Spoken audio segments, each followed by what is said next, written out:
Don't you dare put that audio off, I'm already. 3, 2, 1. 5, 4, 3, 2, 1. Hello and welcome to Monday's edition of Movie News here at MBE. Thank you for joining us once again here on our YouTube channel and of course our Twitch stream. We hope you all had a lovely weekend. We're actually experiencing some monsoon weather at the moment here in Glasgow, here in Scotland, here in the UK. And John, we're going to, as you can tell, if we just go to split screen, John is here as always, co-hosting. And John, we're going to just get right into this.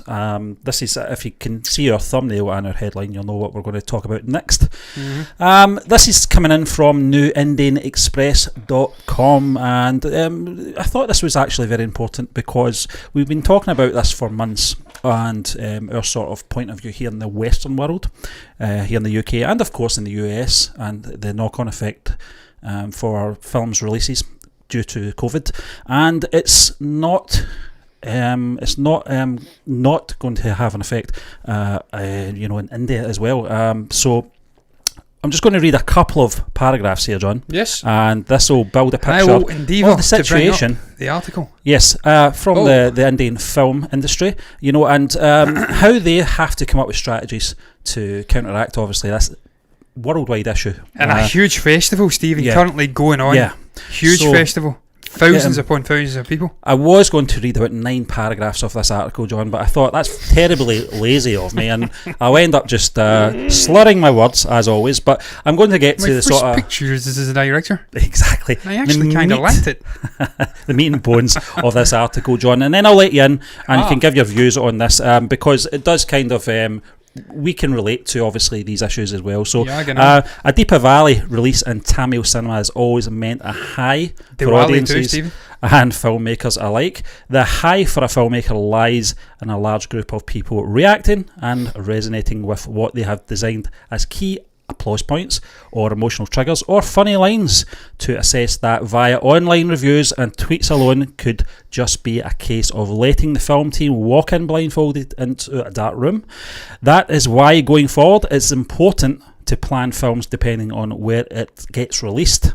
Now this is you have to obviously excuse my pronunciation at times. Surari Potro. Yes, Potru. And Makuthi Aman are films meant to be, cheers John, seen with an audience on the big screen, but I sat in my drawing room. This is obviously coming in from the writer at a drawing room? And yes, I wish Very I did. Posh. Yes, and clapped at more than one place for both films. If Soreru Potteru was an inspiring odyssey of an individual's pursuit of passion, which has the captivating Surrey, Mukathu Aman has dollops of humour and original writing with its breathtaking Nayarantha and impeccable acting timing of R.J. Balaji. Now, the bonus in both of these films is the Wonder Woman Urvashi, who is adding value in perhaps the same way in which S.V. Raja Rao used to be in the black and white era. For those who know of him, and I'm sure you do, John, only as Gatakashin from Maya Bazar, please do visit his Wikipedia. Stephen, the rate I'm going down the rabbit hole watching Indian films, I will know these people very exactly, soon. John, that's my point, and we will talk about that as well. And look up his range of roles and films. And additional trivia is he is a superstar Rajakanth's favourite actor, as admitted by him to me, not to me, to the writer. To me, to you. One of the first interviews ever. And an interview to a journalist friend for an online site, Surya referred to a recent online masterclass session between Steven Spielberg and George Lucas, where the two greats of cinema discussing the future of film watching. They mentioned those 3 letters OTT, when we won't risk our well-being, that of our family and friends, for the sake of entertainment. It's best that the film industry also looks into avenues which can match the impact of a theatre released online. To the extent that innovative promotions of Suraya Potru and Mukathu Aman, despite they're really putting me through the mill here, despite Nayarantha's remaining incognito that was a for perfect pronunciation. media, ensured a great reception for the 2 films. This Diwali of November 2020 for Tamil cinema will indeed be remembered for the spate of online releases. It also spells out the way forward for film producers. OTT will be the first big film to supersede their existing new normal and to see worldwide theatres release in 2021. Let's wait and watch, and that's all we can do, John. All we can do is wait and watch now. It's all about how you time your releases. It's how you target your audiences as well. It's the same worldwide, John. This is the problem that every industry, film industry that is, are having around the world, and India's no exception, John. For all these big releases, we just reacted to, obviously, Vikram, on Friday. It only went out yesterday, but you know, there's all these teasers are coming out just now, and the whole online community at the moment, we're getting comments as well. This was another thing I wanted to point out. Our community, our Indian community that is, are helping us out, and they're actually keeping us up to date with films releases as well, and delays. So we really appreciate that. But what's your views on this, John? I know that was long and winded from me, but the point is, you know, it's not just Hollywood, it's not just the UK film industry that's obviously taken, this pandemic, and try to tackle these issues. We're seeing it across not just the film industry, life in general. Yeah. But we're here to talk about the entertainment business and how this is affecting, obviously, Indian cinema as well. Well, Stephen, it's something that's shared across the planet, and there's that common solidarity in filmmakers and creative people within these industries throughout the world. We're seeing it over in the States, we're seeing it here. Productions getting shut down, delayed, getting restarted back up, people come down with COVID. And then just the distribution of movies as well. We've seen it affected greatly over here, the likes of Cannes, Toronto Film Festival, these huge, big, iconic festivals over here. They've had to go to digital only. They're not able to be there in person. People can't congregate with this virus because it spreads like wildfire. And it's really changed the way that movies are consumed. It's changed the way that movies are distributed. It's changed the way that festivals operate, because these are not just festivals for studios to get their hands on the movies. This is festivals where people actually vote. I presume it's people in the know, a select few like the Academy over here who get to vote on movies and perhaps give them the Palme d'Or and it can. It's a big, prestigious event. So for them to have to change the way that they operate dramatically for the calendar year 2020, that's a big thing. I wasn't aware, because we weren't really going down the rabbit hole with Indian movies until a couple of months ago. I wasn't aware of how it was affecting the Indian subcontinent. If you pardon my ignorance, that's just reality, that's the facts. But now reading this article, it seems that it's much the same over there. They're getting hammered with COVID as well, like Europe and North America and just about everywhere really. That's why it's a pandemic. Yeah. And clearly it's shutting down the Tamil sort of film industry, and I presume it's the same with the northern, the Bollywood, I think, is up north, I'm sure, and all of these various different film industries dotted around the subcontinent. They are having to change the way they operate, the way they distribute movies, the way that they promote movies.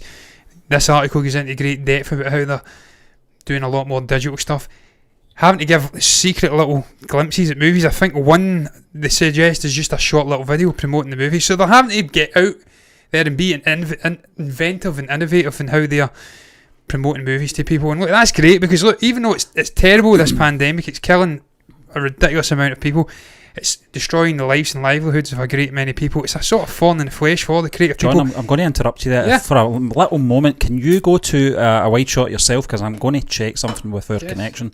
Sorry to interrupt. Yes, I'll go to a wide shot of myself. Yes, I hope the connection's good. So I'm just going to continue to absolutely gibber on here. Like I says, whilst it's a thorn in the side of the film industries, the creative people, you've also seen the likes of Taika Waititi in the western side of things coming out and saying it's a very positive thing too, because it's allowing him to take a breather on the scripts and really hone the movie, the image he has of his movie, hone the process down to a fine art, make it a better, more cohesive script, a better experience for the actors. And it's changing the game, Stephen. There's some positives, there's negatives in there. We've seen these streaming services really rising to prominence, and that's another great way to distribute movies. We've seen the likes of MGM sending movies over, we've seen Tom Hanks movies going over, and I'm sure it's the same in India, because we have really been going down. I'll go back to the normal shot now. We've been going down the rabbit hole, as I did say. We're watching a huge amount of Indian movies on streaming services, Amazon Prime, Netflix. This can be a positive and a negative. It can harm the in-person experience of going to festivals, the likes of Diwali. I presume it's sort of in conjunction, releasing movies specifically for that date, a huge celebratory moment for the Indian populace. But it can also be a great thing, because changes the way things are consumed, and that's good. We've seen it with music 20 years ago. John, it's good for us because we are, at this point, we are getting to see a lot of Indian cinema, and that's through places like Prime Video and Netflix and VOD. Now, there is some ones that we can't get hold of that are particularly, maybe the last couple of years they've been made. Kaithe been one of them. I can't find it anywhere. We saw the trailer for this, we reacted to it. Great vibes back from the community, saying, you really need to see this film. We can't get a hold of it anywhere, and we really are desperate to get a hold of it. So if anyone out there knows where we can get a hold of this, please direct us. Stephen, this is where this comes in. It really does start to bear some fruit, if you like, if that's even a saying. I've probably just made that up completely. This is where it becomes a positive. There you go. I'll restructure it that way. This pandemic could change the way that movies are consumed irrevocably afterwards. Could see more movies going straight to digital quicker. Yeah. Instead of the traditional theatrical release of 6 weeks over here, I don't know what it is in the state in India and other places, could see that shortening, and it allows people like us to get access via VOD, rental, streaming services much quicker. So there's positives and there's negatives. They say it's going to be a Diwali or a Deeper Valley remembered for the more digital aspect, where they say here the big first film to super exceed the new normal, and obviously theatrical release, that's going to be an important moment. Will it go back to a normal afterwards? This is a big question. Yeah. We went to see Tenet a couple of months ago. Lots of people going. I think it will go back to normal, but I think it will change. Like the work from home stuff, everything's going to change, man. And after this pandemic, it's changed the game. Not all for the bad. So it's very interesting to see an insight into how it's affecting the Tamil industry, perhaps other industries within India. It's nice to see that even though things are terrible, we're all sharing it. So it's kind of a cathartic solidarity moment where we're all sharing in the pain, and we'll all come out better after it. I'm absolutely certain of it.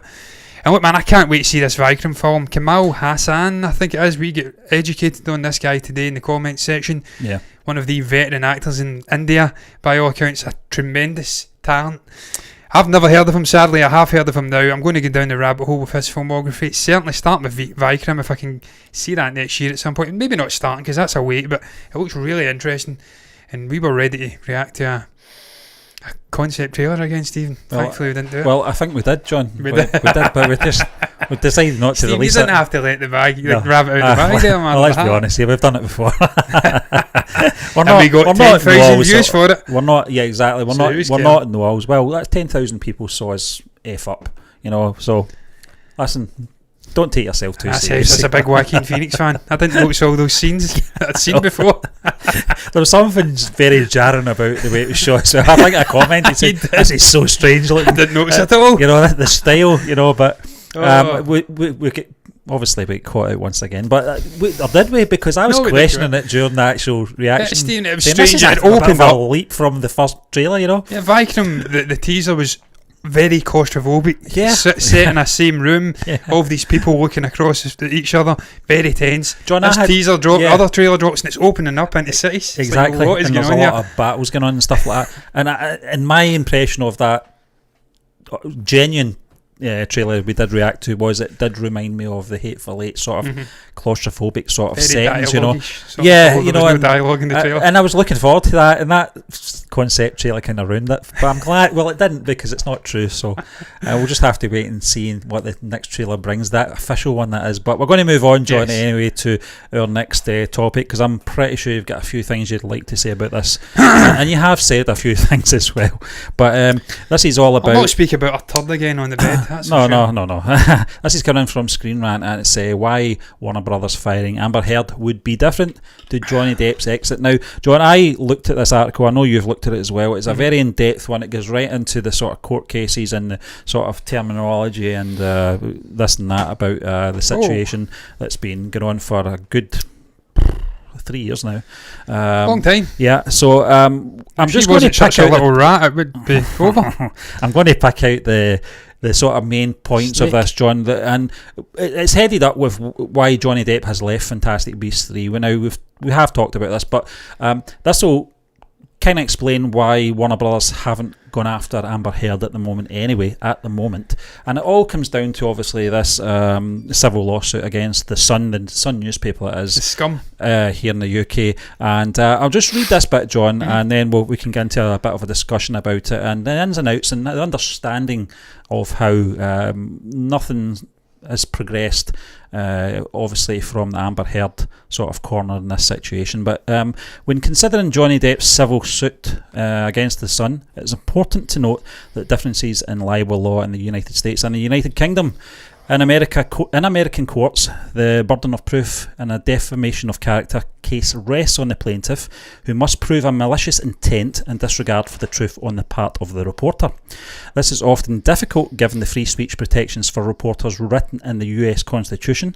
By contrast, in English courts, the burden of proof lies on the accused journalist, who have to prove that they weren't operating in bad faith, as well as accuracy of their reporting. It is for this reason that many civil suits against investigative reporters are filed in the UK, where the libel laws and courts tend to favour the person filing the suit. The Sun beat the odds, however, with Judge Andrew Niccol from Royal Courts of Justice ruling against Depp of the 14 specific allegations of abuse that Amber Heard had made, which were reported upon by the paper. The burden of proof has been satisfied for 12 of them, in Judge Niccol's legal opinion. While this has no effect on Depp's personal defamation suit against Heard regarding her editorial in the United States, the news that he has failed to prove that he wasn't a wife beater to the satisfaction of a British court was still a blow to his public image, and that one made Warner Brothers nervous about continuing to employ him in the Fantastic Beasts movie. John, I find that last bit interesting. I do, because I think it's a bit of a cop out as well. I think it's an easy I think it's bullshit. Yeah, well, it probably is, John. What might not be able to prove that, but it just, for me, it seems like it's a get out for Warner Brothers just to relieve the chap of his duties on this film. Johnny Depp is he's not a daft guy, you know, and he could have stood his ground and said, I'm not going to leave. I'm not going to leave this, this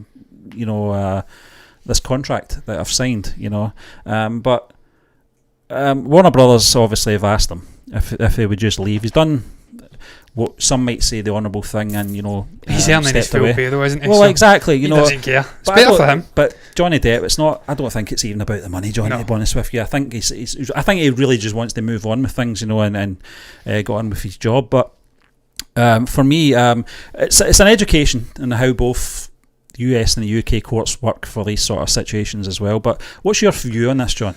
Well, Stephen, first and foremost, my view, I've spoke about Johnny going quite a lot, actually. So, my view on Johnny leaving. I think it's a cop-out.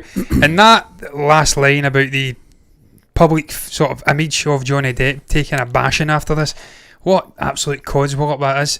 You go onto social media, and I understand social media can be an echo chamber at times, but over 1 million people have signed a petition to get rid of Amber Heard. So that's 1 million people. I don't think Amber Heard's got 1 million fans out there, so right away I don't believe that Johnny Depp, his image has been damaged by this in any way, shape or form. People who have kept close eye on this and know about Johnny understand that it was a very volatile relationship, that there was probably issues from both sides, and it's still firmly up for debate whether the guy actually done anything wrong. This was a libel suit, this wasn't a criminal court case, so he's not been convicted of anything. It's just the Sun have an incredible amount of sway over here in the United Kingdom. Rupert Murdoch is an absolute shyster with an unhealthy influence on political stuff, and just the UK in general. The guy is unhealthy. He's an absolute cancer in the country. There you go, I'll come out to see it. He influences so many elections over here. He pretty much has the pick of the Prime Minister over here. This guy owns the Sun. So this is what you're up against when you're coming in here and trying to win a libel lawsuit against him. They say here the odds are stacked against the papers, but that's not when it's the Sun. So, and then you get into the nonsense about the judge and him having ties to Elon Musk potentially, and the lawyer of Amber Heard too. There's some strange connection. I think it's absolutely dirty. It's not. There's something not ringing true with the actual libel suit, and we'll see. He's appealed. We'll see what happens. But in terms of Amber Heard, I did find it interesting reading why they can't fire her, because she has to have a criminal issue. She has to have been tried with a criminal or convicted criminally of some wrongdoing. So they can't physically fire her out of her contract until there is something in writing in law. This is the thing, isn't it? And we talked about it when we first touched on the subject. We actually didn't want to talk about this for a long time, and the reason for that is because we wanted to get some facts out there first.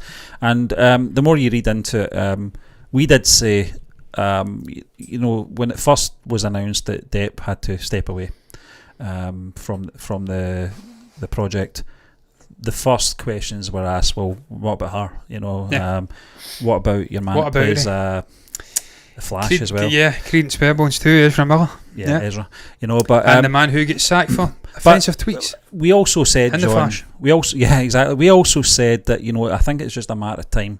You know, just let the legal process take its course, and you know, you always hope that truth and justice will prevail. I think in this case it will, John. I think it's just a case of, you know, Johnny Depp just wants to get on with his life. He wants to move on and pursue other, you know, avenues and stuff like that. And if that's what Warner Brothers is asking him to do, it's more a case of they're asking but they're telling, you know. And the guy doesn't want to waste any more time in courts and stuff like that. Well, they did sign some sort of agreement after the divorce that they wouldn't get messy in public. Yeah. That there wouldn't be any mistruths published for financial gain. He kept his side of the bargain, but she's come out and absolutely ripped it up and shat in the bed, in a sense, literally. So she's the one that's kind of instigated a lot of it, and I just do not trust this woman. She's abused people before, previous partners. She's been with Elon Musk. There's photographs of him with black eyes and stuff like that. She has previous for abuse. Johnny Depp's got great sort of, what would you call it again? He's got sort of previous relationships, previous partners, and coming out on his side and saying that he's, in a sense, this is not him, it's out of character. So I know who I believe. Sadly, the judge's side have heard in this case. We'll see how the appeal goes. We'll see how the libel lawsuit goes over in the States, where there's going to be more extensive evidence provided. I think provided. the judges actually sided more with the article in question, John, rather than inadvertently, obviously, siding with her. But I think that's just the problem, you know, that I don't know if Johnny Depp was aware of the way the legal process works in this country or not. Yeah, or you said it was different, So I'm sure, John, this is not the last we've heard of this, but there's going to be more coming out, unfortunately, you know. But I think both parties will just want to obviously move on eventually.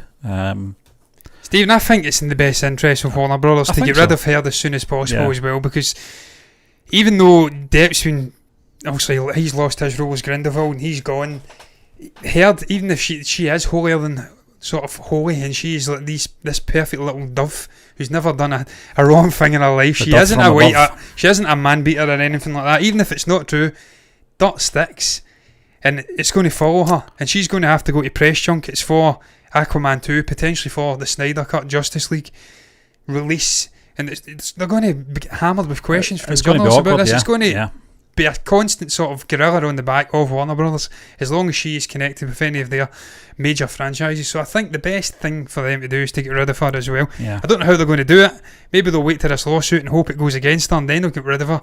But if they've got rid of Depp days after they lost the lawsuit in the UK, they must be thinking the same with her. They just want to cut their ties with the two of them, get them away. Whether they've done anything or not, it doesn't really matter. It's the sort of publicity, the bad publicity. They want a shot of the two of them, and they want to move on. I read an article, Stephen, last week, I think I spoke about it. AT&T took over Warner Brothers. They bought them out. This new management didn't want any of this dirty laundry getting aired in public. They wanted it out. That's why they get rid of Depp. Even though Rowling backed him a couple of years back, they just want rid of it. They don't want it. So I think the first opportunity they will get rid of her, and I'm glad. Yeah. Well, John, we're going to move on. Sooner rather than later. Well, we'll just have to wait and see. I can watch Fantastic Beasts. We're going to move on, John. But see, before we do, can I just ask a favour that perhaps maybe you can just go to a wide shot of myself? It's not a vanity thing or anything like that. I just want to ask if you can maybe check your connection on your device, because I did check it on my iPhone and it was fine, but for some reason on this MacBook, I tried two different what do you call them? Streams through obviously Safari. Through Safari and through Chrome, and you're looking absolutely dapper there, Stephen. I have to say. And skin's positively glowing. I'm using this new product. Maybe they can sponsor the show. But anyway, we'll move on, John. I'm glad it's all running clockwork and all that. But Zack Snyder wanted to release Justice League as two movies released a month apart.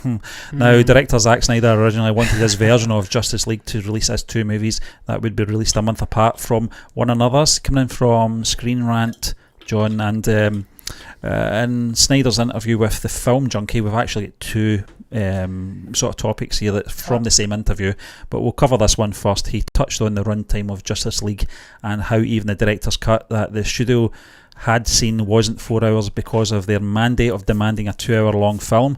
Snyder then went on to explain how he had an idea that would see his cut of Justice League released as two 2 hour long movies with a month gap in between. This is what he had to say.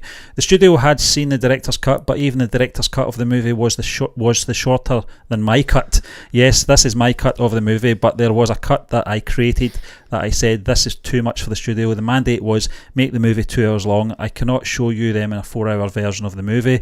If I show them a 4 hour version of the movie, I did have this idea, maybe we could split it in half and make it into two 2 hour movies. My idea was like, you showed 2 hours and then there's like maybe a month and then the next 2 hours come out. That was one of my ideas. Now, John, I don't know what your views are on whether or not this was a good idea or not. I do agree that this film should have been split into two parts, similar to Infinity War and Endgame. Yeah. People would probably accuse them of copying. That was before, though. Well, it was, yeah. But I think we already knew, didn't we, from the phase sort of template thing, what they were doing with the sort of Avengers third and fourth movie. A month apart, though, John. What's your take on that? Because I personally think that's a terrible idea. It confused the hell out of a lot of people that have probably not seen the first one, or maybe a bit behind, going into seeing the second one before they've seen the first one, think they're going to see the first one. It's chaos, isn't it? Stephen, we've seen this with the video game consoles that have just been released in new gen. The sort of chaos with the Xbox side of things. It's the Series X is the new generation. The old sort of mid upgrade on the old Xbox One was an Xbox One X. People sales went up 750% on Xbox with One iPhone X as well, didn't they? Yeah, and the Wii U as well, the Wii and the Wii U. So people are very easily confused. I'm not saying the general populace are idiots, but they're very easily confused. Who've seen it with Star Wars? They had to hammer it home with Rogue One that it wasn't part of the sequel trilogy. So people are very, very easily confused, and this would have been an absolute disaster. I'll go to myself to give you a break, Stephen. There you go, because I don't do it enough. So this would have been a disaster. The actual concept, you're right, of two Justice League movies split up would have been fine, because you've done that many times. Peter Jackson done it with The Hobbit. Split one, 400 page, 500 page novel into 3 movies. So it's certainly not out there that you can do that and make it a sort of double matinee. But you'd have to have at least 6 months of a break between it. I'd think at least a year. Probably, I would go for a year, not 6 months. Yeah. You can't put a month between movies like this, major blockbuster releases.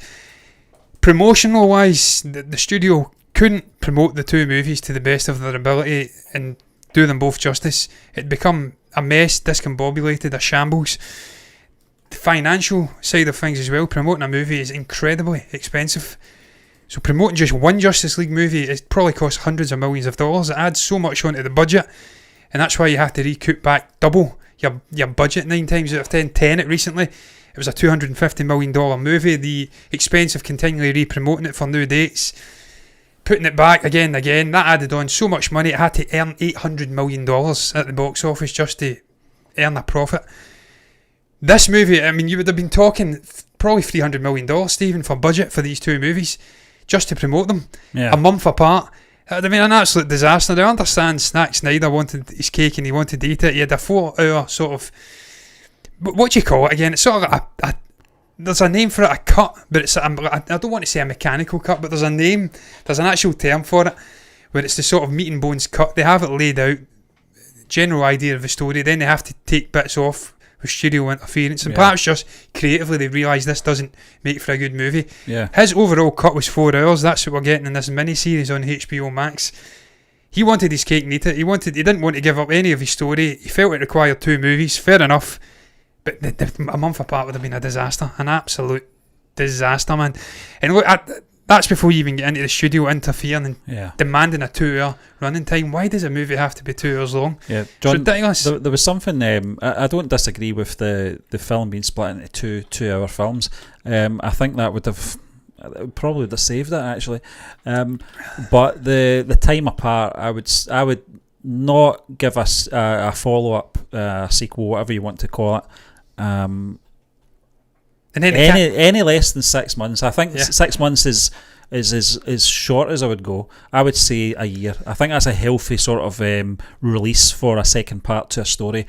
It builds up the sort of Anticipation, very much like Infinity War did, John. I mean, what a cliffhanger. If Justice League had did something very similar to that, like perhaps maybe the resurrection of Superman being he opens his eyes or something like that, then the film ends, Steve. and you go, whoa, and the Darkseid thing as well. Yeah. With Darkseid, I think being glimpsed through a portal, and then it goes into the next movie and it's him taking on another villain. That would have been incredible. Yeah, you're right, that would have been brilliant. I'd have loved to have seen this whole Superman resurrection. Is he dead or alive? Keep Henry Cavill away from the promotional sort of press junkets for the first movie. Build the anticipation. Like Luke Skywalker, Force Awakens, and then he appears at the end, and then you're like, whoa, that would have been incredible.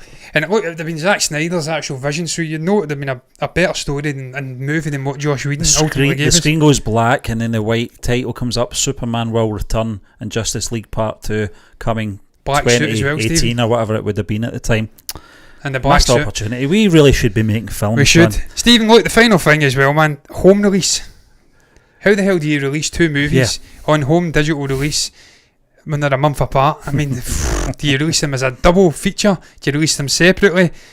And then there was another thing that was Reddit commenting that cannibalising of box office performance too. Yeah. First movie's out, a month later, second one comes out, still in the middle of its box office stint. Well, this is the thing. It starts eating into the other's profit. Even like studios, like rival studios don't trample on each other's toes. So why would you want to do it to yourself?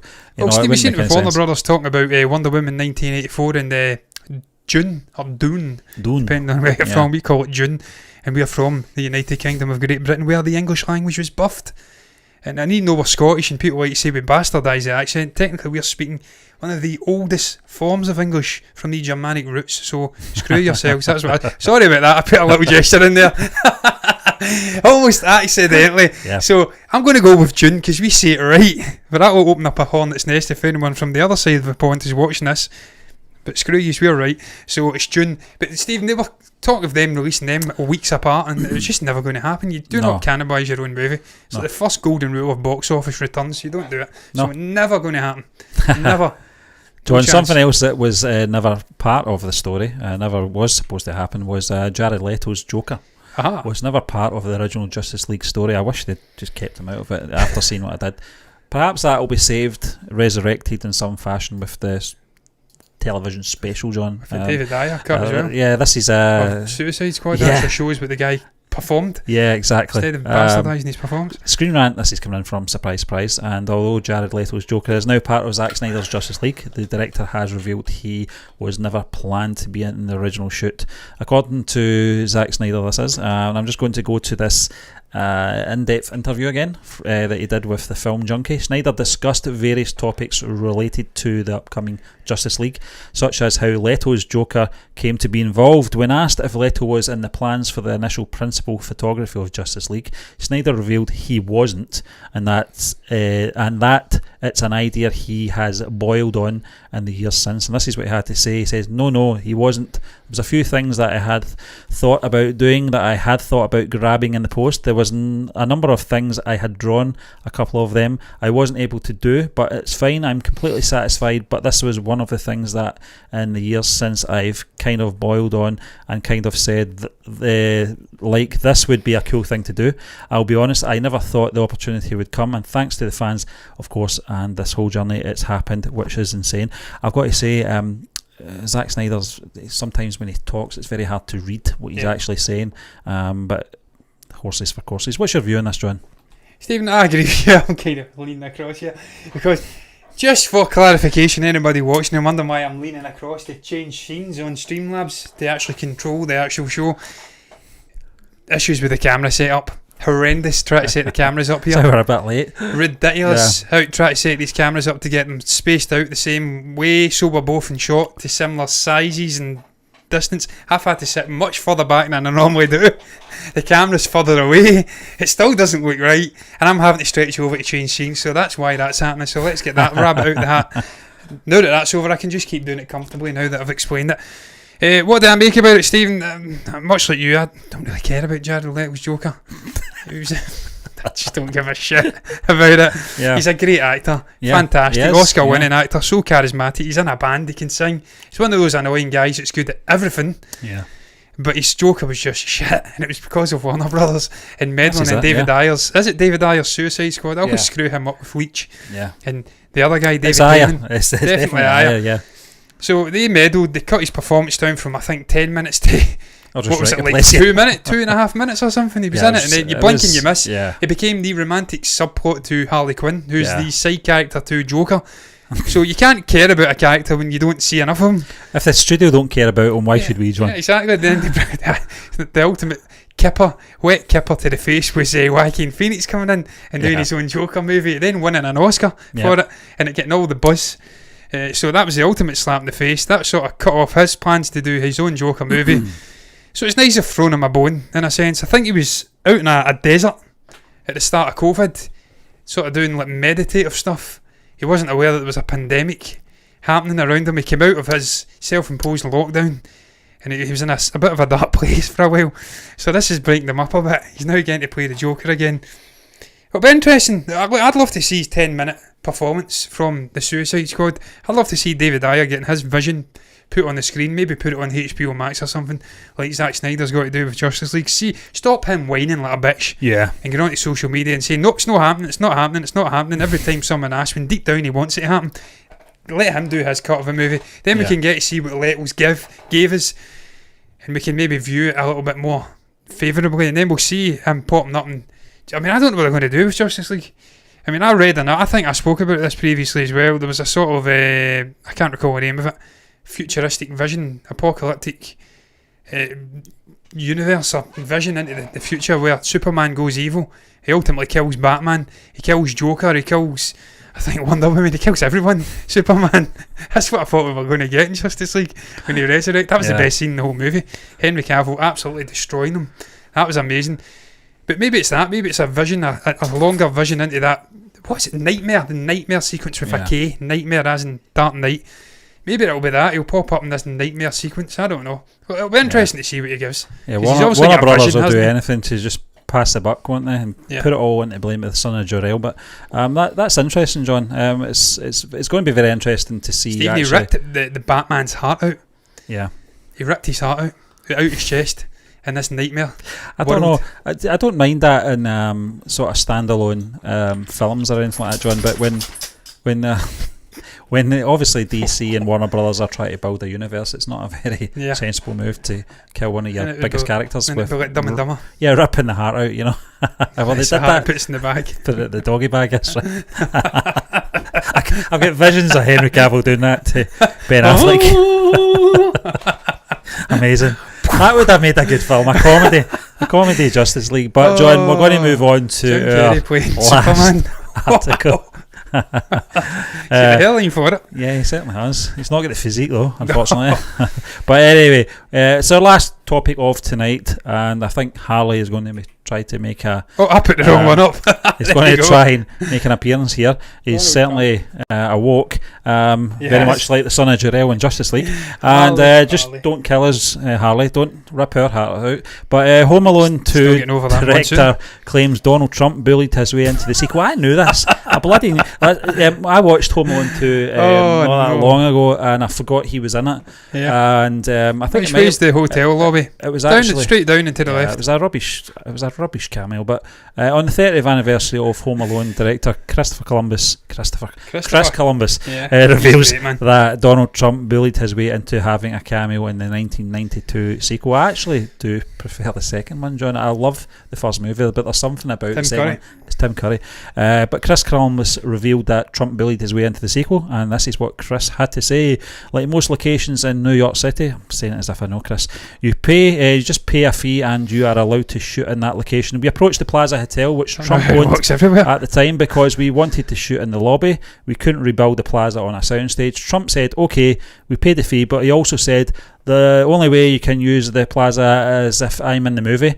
So we agreed to put him in the movie, and when we screened it for the first time, the oddest thing happened. People cheered when Trump showed up on the screen. So I said to my editor, leave him in the movie. It's a moment for the audience. But he did bully his way into the movie. It's a vanity thing, obviously, with Donald Trump in this situation, John. But it's a film I still, when I say I watched it recently, I'm actually thinking now it was actually last Christmas. It wasn't recently, but it just feels like it with this pandemic, Christmas doesn't feel It's that long here ago. again. Yeah, and we're back here again. But it's one of my favourite Christmas films. Both of them, actually, John. There's something about those two films. It's just the theme, isn't it? Yeah. And John Williams? It's John Williams, John. And obviously the cast, all coming back from the original film, are, I think, the biggest part of them anyway. You've got Tim Curry in there, like you said. Rob Schneider, he's the sort of bellboy in it. You've got Donald Trump obviously making an appearance. I'm trying to remember Brenda Fricker, that's the sort of pigeon lady. She's great in it. She was also good in So I Married an Ex-Murderer. She was the old guy with the shovel in that movie, wasn't she? Yeah, that's exactly. Sort of scary figure. Yeah, it's exactly it. Saves him. Well, a lot of people say it's a rehash of the first film. It is, of course it is, but it's amped up. You know, obviously the brick throwing and stuff like that, which was probably one of the funniest things I've ever seen, you know, in any sort of slapstick film. But it's a great film, John. Donald Trump bullying his way into the scene doesn't really surprise you, does it? Sticky Bandits, Stephen, as well. Sticky Bandits. They get coined the Sticky Bandits in that movie, I'm sure. Yeah, the Wet Bandits. The Wet Bandits and then the Sticky Bandits. Yeah.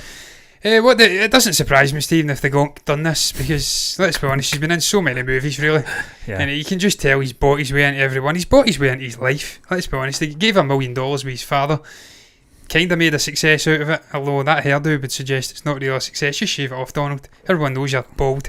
Stay to the back of that hair. It's just an absolute joke. He's went white all of a sudden. Yeah, he's went white because it's because he's not been. Maybe the reality of losing to Sleepy Joe, as he calls him or coins him, is maybe finally starting to bite in, and he's going white through shock. We'll not get any politics again. Well, we are going to get into politics because it's Donald Trump. We just can't help ourselves. I don't know what to make of this, though, Stephen. Part of me thought it was maybe revisionism from Chris Columbus, because he's realised how much of a shithead this guy's turned into. He was a shithead back then too, I'm absolutely sure of it. You just need to look at the way he treated his own older brother who was dying of alcoholism. He rescinded his medical insurance so he could die a painful, lonely death. What an absolute shithead this guy is. So, but a part of me thinks it's revisionism. They've looked at his presidency, seen all the ridiculous, backward sort of stupid comments he's come out with, misogynism, racism, everything. Look, the dog's about to absolutely destroy the camera. That's concerning. Whoa, there's your camera. It's gone, Stephen. I'm going to have to. That's my camera. It's gone. So let's quickly put this up. I can't even get it. Wow. Let's go to me. Whoa, right. Let's go. And then we're having a meltdown. The dog's killed us.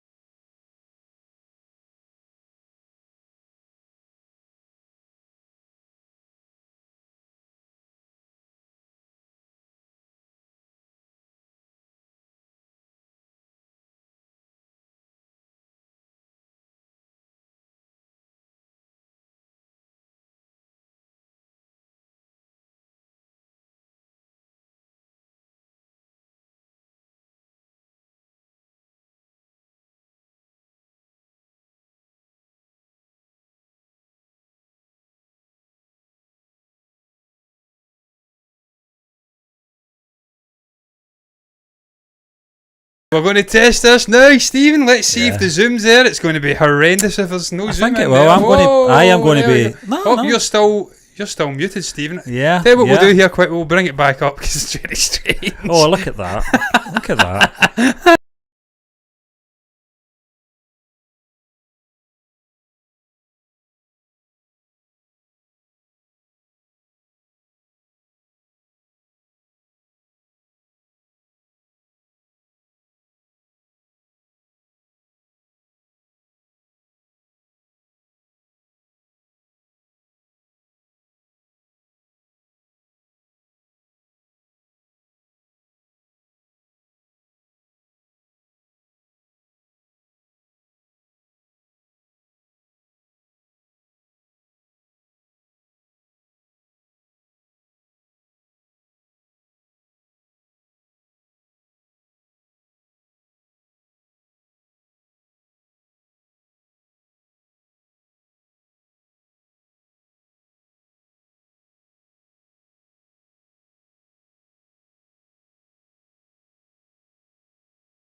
Let's try this now, Stephen. I'll be back. Let's see. Hey, you're still muted. I don't know what's going on here. Let's go to me. I'm still muted too. Yes, I think we should just continue the show, John. With you looking very shocked and stunned, and me looking very shocked and subdued. Stunned. Yes. Well, Stephen, I'll just round up by saying that Donald Trump is an absolute tango man, and it doesn't surprise me at all that Chris Columbus was bullied into placing this fat tango man disgrace sort of tragedy of a figure. This is John speaking, movie. by the way, not me.